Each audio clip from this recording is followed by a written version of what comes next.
Oh my God.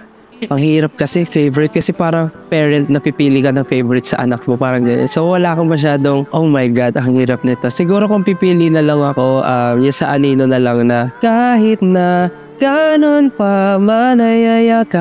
Every song is different. Every song, touches your heart. These songs are just so freaking good. Yeah, Anino, especially Anino and Deiko Masabi. Pinalabaw kita. Yeah, that's my favorite line.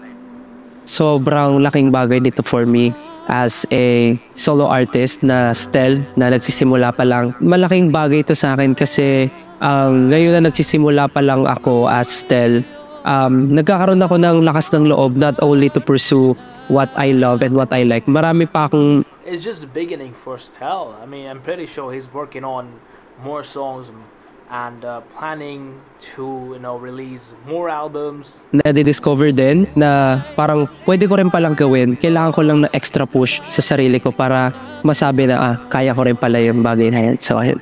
Thank you so much for watching and please follow me on all socials and listen to The Room EP on your favorite streaming platforms. Thank you so much.